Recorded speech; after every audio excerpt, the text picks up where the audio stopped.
হে everyone, আসসালামু আলাইকুম। তোমরা যারা যারা এখনও পর্যন্ত ঈদের ড্রেস মিলাইতে পারতেছো না, আই হোপ এই ভিডিওটার মাধ্যমে তোমাদের অনেক হেল্প হবে। কজ আমি একটা ড্রেস মেকিং ভিডিও দেখাচ্ছি আজকে। ড্রেসটা আমি কিছুটা পাকিস্তানি কুর্তি গাউন স্টাইলে বানাই। যারা যারা দেখেছি আমার এই ড্রেসটা প্রত্যেকেই জিজ্ঞেস করেছে এর কস্টিং কেমন পড়েছে, এভরিথিং আমি কোথা থেকে কালেক্ট করেছি।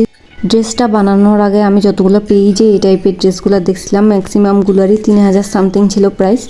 বাট আমার এটার মোট প্রাইস পড়েছে 1500 সামথিং। বাট নোয়াখালীতে এই টাইপের ড্রেস মেক করা একটু চ্যালেঞ্জিং, কজ এখানে কাপড় বলো, পুঁতি পাথর বলো, সহজে খুঁজে পাওয়া যায় না। সো আমি ট্রাই করবো যে আমি কোথা থেকে কী কালেক্ট করছি তোমাদেরকে ডিটেলসে বলা, যাতে তোমরা সহজে মেক করতে পারো। যে আমার জন্য জর্জেট কাপড়টা আমি 3.5 গজ নিই, যেটা মোর্শেদ আলমের ফার্স্ট ফ্লোরের একটা টেলর দোকান থেকে নিই, যেটার গজ পড়েছিল 150 টাকা করে। এরপর আমি নিচের পোর্শনে এই স্টাইলটা দিয়ে, এটাকে পিকো বলে, এটা দিলে একটু জামাটা সুন্দর লাগে, ঘের বেশি মনে হয়। ইনারের জন্য আমি 3.5 গজ কাপড় নিয়েছিলাম, যেটা 60 টাকা করে গজ পড়ে। দেন জামাতে আয়রন পাথর বসানোর জন্য আমি এই গ্লুটা নিই। দোকানদার আমাদের সাজেস্ট করছিল যে এই গ্লুটা ভালো হবে, বাট আমার কাছে তেমন একটা ভালো লাগে নাই। তোমরা পারলে হচ্ছে যে আরও ভালো একটা গ্লু নিও।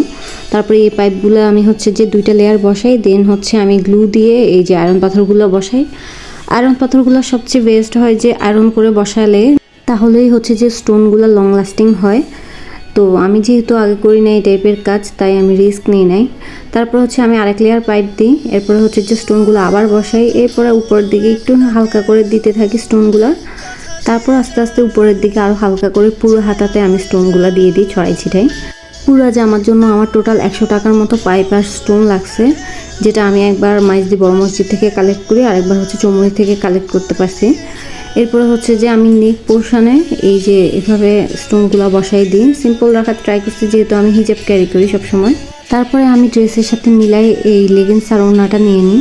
এই ছিল আমার ড্রেস মেকিং জার্নি। তোমাদের কোনো কোশ্চেন থাকলে let me know in the comments. So that's it for today. আল্লাহ হাফেজ।